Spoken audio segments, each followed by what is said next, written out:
the issue of whether or not we will have a sustainable atmosphere and climate has to be a unifying, fundamental, number one priority for the species as a whole right now. Because of all the other problems we have, no matter if we solved every problem from acne to, you name it, speeding, that would be totally useless without a sustainable system. And our system that now sustains basic life on the planet is in dire jeopardy. And if you doubt that, come to Seattle, where ash was falling like the apocalypse last week, where our forests are raging, where islands are actually going underwater, where the glaciers are melting at unprecedented levels. Our basic level of sustainable is very much at risk. And it's difficult for people in public life to talk in these apocalyptic terms, but it is the case. And I've been thinking about a new way of talking about climate disruption. I spent a lot of time in my life as governor declaring emergencies when the Wenatchee National Forest is burning down, declaring emergencies when a whole mudslide of mountain collapses during the biggest rainstorms we've had. I'm tired of declaring temporary one-off emergencies. We've got to look at this as a planetary emergency. And there is no other way to think about it that is adequate to the task at hand.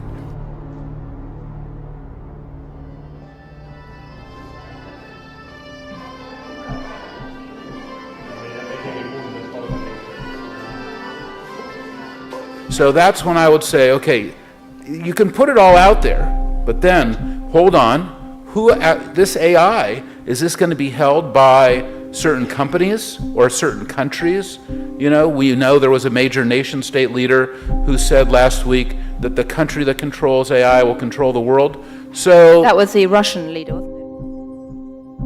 It's as easy as looking at it and swiping up. We've handed over, think about how much Google and Apple know about you. It's more than any government has known about you in the past. Unless they give it to the government. Exactly. Sort of de facto, we've sort of handed over this authority to the platforms and we've placed this trust in them. And so I think for a majority of the population, that's just going to be the reality of everyday living. To be the pathway towards equity, towards progress, towards prosperity, basically, World 2.0. I'm a professor of environmental science. Right. I would even argue, let's stop talking about the environment. There's no such thing really as the environment. What we're talking about is human prosperity, human well-being, and human equity of us as a world to survive and prosper on this planet Earth.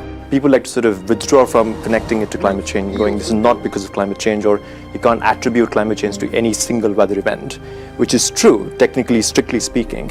But we know that the severity and intensity and frequency of these climate events have been rising over the last few years. Dangerous wildfire is exploding in California. It's closing in on homes. Wildfires lighting up the skies in Southern California. It was a tornado of embers going through here. I've never seen anything like this. This is the sound and the sight of firefighters losing ground in the suburbs of Los Angeles. A major earthquake that has rocked central Mexico. And of course, today's quake comes on the 32-year anniversary of a massive earthquake in Mexico. Tuesday's massive 7.1 earthquake leveled 38 buildings.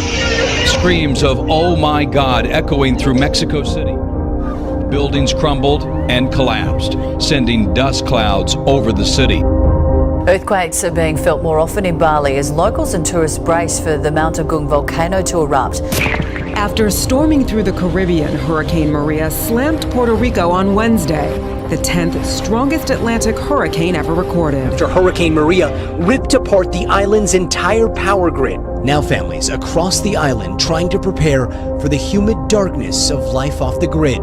Is it possible to project what will happen with these weather events in the future? Will they continue to get more intense? So, I think the projections and the science are showing that the intensity of these types of events will increase. Second, let me speak to the accelerating progress we're seeing in artificial intelligence. Over the last 5 or so years, we've seen amazing progress in automation, machine learning, and AI. Whatever Estonians do as citizens these days, it's likely to involve their e-card. This is how Estonia works. Everybody has a card to access public services online. And here's something for the philosophical among you to ponder on. Estonia has basically embarked on an experiment that certainly smudges, perhaps even erases, the connections between state and country. If the state's functioning components can be sent down a fibre optic cable to work perfectly well from the other side of the world, well, will the states of the future need a fixed location at all? This way, the government also knows more about its citizens. To many in Europe, this idea of an all-knowing state is a big worry. Digital ID is part of every regular ID card in Estonia already for the last 16 years. You know, digital identity is automatically created at the birth. A doctor enters the details of a birth into the system, and without the doctor herself recognizing this, in the background, the system is creating digital identity for a baby. Parents later add the name, of course, without going to any office, and the digital citizen is born. Forget the cash or the plastic. Now your payment option is right at your fingertips, literally. Customers at the Cost Cutter supermarket at London's Brunel University are the first in the world to pay for their groceries with finger vein scanners. But today, this shop became the first supermarket on the planet to use the new technology. Another step, or finger to be precise, towards consigning cards and cash to history. Works by using a small infrared scanner to detect unique patterns in the veins in a person's fingertips. The information is then linked to a customer's bank details. So digital services can offer seamless coming into this world, seamless life in Europe for all our citizens, if we take it in our hands to guarantee for them.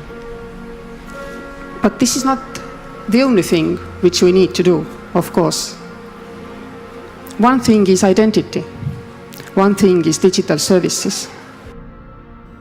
So, do you think it's more inspiring or alarming overall to have this kind of technology available to us?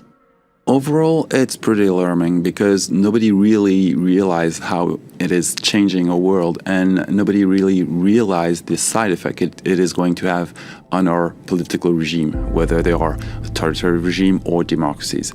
All those regimes are going to change deeply because of those technology. And this is a question nobody really asked the people who govern us. On these screens, you can see that every person in the room is filmed real time. The grid you see here is analyzing my face. Our cameras can now recognize me, even from the side or when my head rotates 30 degrees to the left or right, or 15 degrees up or down. All employees at the company have given their face prints. Cameras film and record every move. Meanwhile, the technology continues to advance, and researchers are looking at even more complex and advanced algorithms for this sort of Yeah, I mean, just a couple of examples over the last month. Cambridge University now say they're looking at a system, they've developed a system which could potentially identify people with scarves over their faces or wearing hats. So, I mean, you're looking at something potentially in the future when this technology really does start to take off, where you could walk past a camera and you're automatically added to a database. You wouldn't necessarily know about it, and therefore, you know, as your human rights may say, well, you can complain and get something done, you just wouldn't even know that it happened. You know, should we start thinking about this as AI as kind of a basic human right? You know, if you go over to the United Nations, you know, they have a wall with the basic human rights, the things that they believe in. Is this going to be so fundamental to our society that every country should have, every person, every company should have some kind of democratized access, that AI is a basic human right? And that is AI is not an SDG, you know, today, but should it be? Or should it be part of all the SDGs? It's hailed as progress, but also poses ethical questions.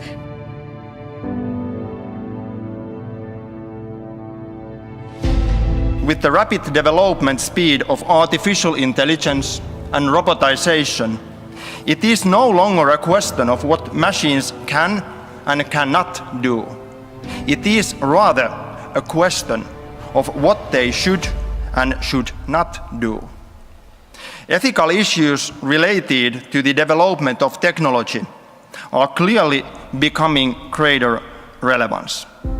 They're coming out with a new model in 2018 that I guess is anatomically correct. Okay, but that's even creepier. Talking head, programmable personality. But see, that's even creepier. The closer they creep to being like a very, very sort of realistic human being, the more that actually freaks us out. And let me tell you something, M-Chan, and I know you understand this.